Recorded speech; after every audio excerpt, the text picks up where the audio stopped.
When I was about 8 years old, I first heard about something called climate change or global warming. Apparently that was something humans had created by our way of living. I was told to turn off the lights to save energy and to recycle paper to save resources. I remember thinking that it was very strange that humans, who are an animal species among others, could be capable of changing the Earth's climate.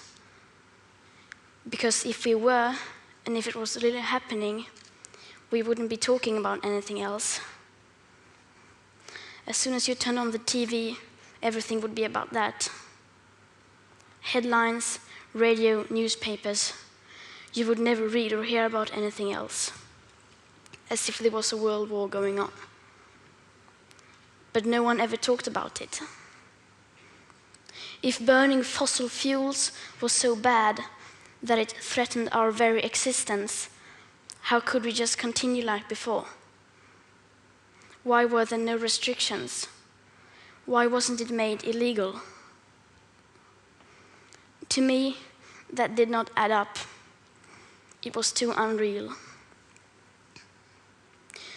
So when I was 11, I became ill. I fell into depression. I stopped talking, and I stopped eating. In 2 months, I lost about 10 kilos of weight. Later on, I was diagnosed with Asperger's syndrome, OCD, and selective mutism. That basically means I only speak when I think it's necessary. Now was one of those moments.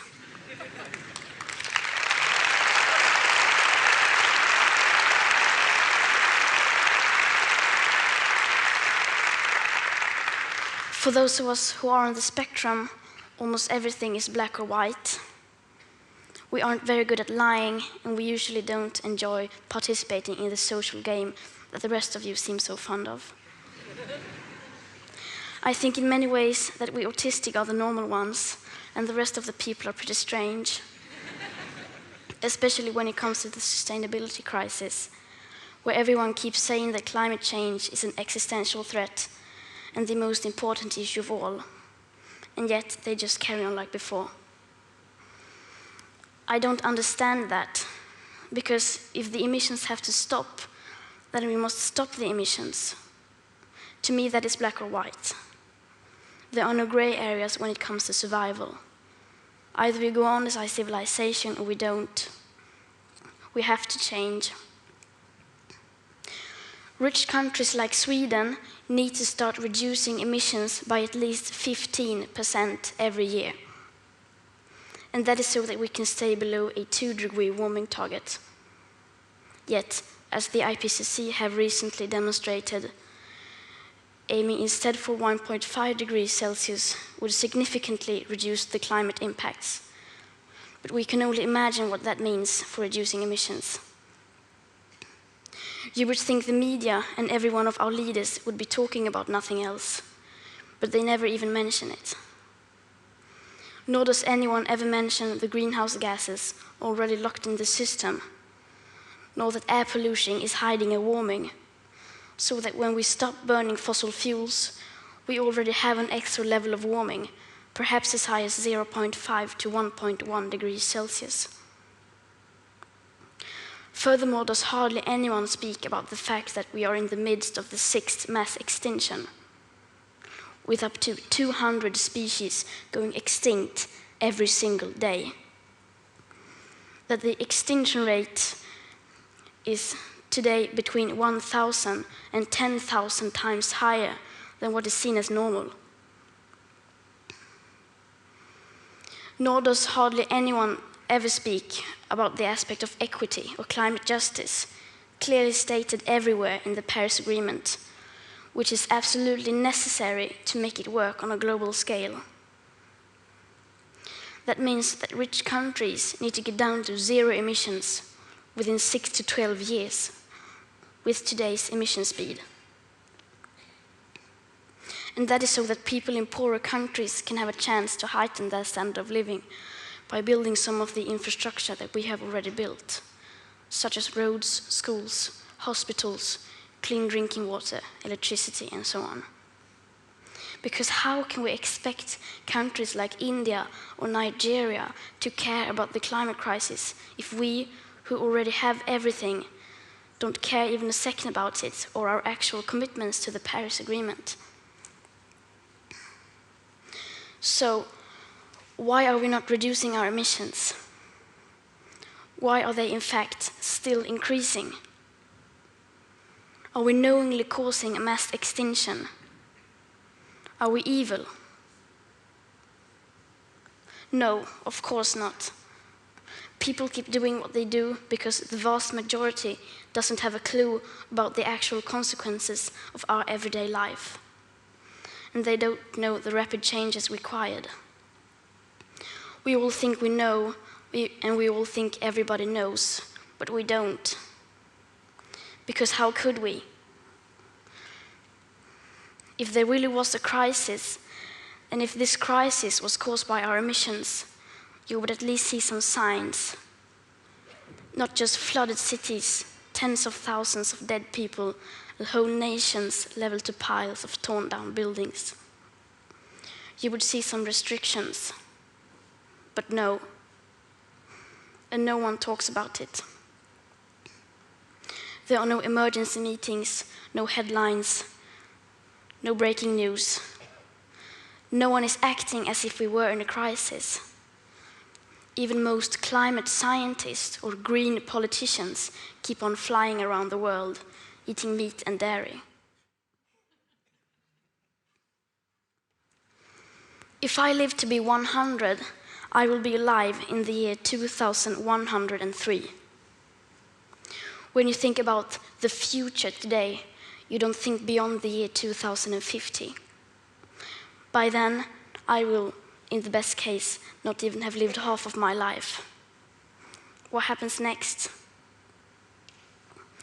The year 2078, I will celebrate my 75th birthday. If I have children or grandchildren, maybe they will spend that day with me. Maybe they will ask me about you, the people who were around back in 2018. Maybe they will ask why you didn't do anything while there still was time to act. What we do or don't do right now will affect my entire life and the lives of my children and grandchildren. What we do or don't do right now, me and my generation can't undo in the future. So when school started in August this year, I decided that this was enough. I sat myself down on the ground outside the Swedish parliament.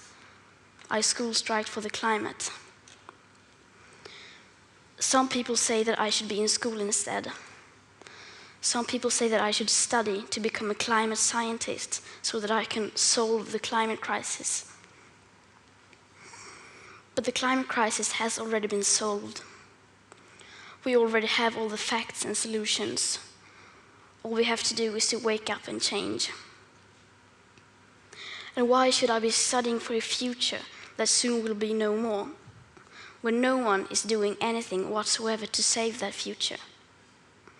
And what is the point of learning facts within the school system, when the most important facts given by the fine science of that same school system clearly means nothing to our politicians and our society? Some people say that Sweden is just a small country and that it doesn't matter what we do. But I think that if a few children can get headlines all over the world just by not going to school for a few weeks, imagine what we could all do together if we wanted to. Now we're almost at the end of my talk. And this is where people usually start talking about hope. Solar panels, wind power, circular economy, and so on. But I'm not going to do that. We've had 30 years of pep talking and selling positive ideas. And I'm sorry, but it doesn't work. Because if it would have, the emissions would have gone down by now. They haven't. And yes, we do need hope. Of course we do. But the one thing we need more than hope is action. Once we start to act, hope is everywhere.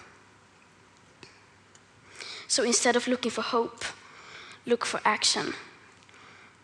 Then, and only then, hope will come. Today, we use 100 million barrels of oil every single day. There are no politics to change that. There are no rules to keep that oil in the ground. So we can't save the world by playing by the rules, because the rules have to be changed. Everything needs to change, and it has to start today. Thank you.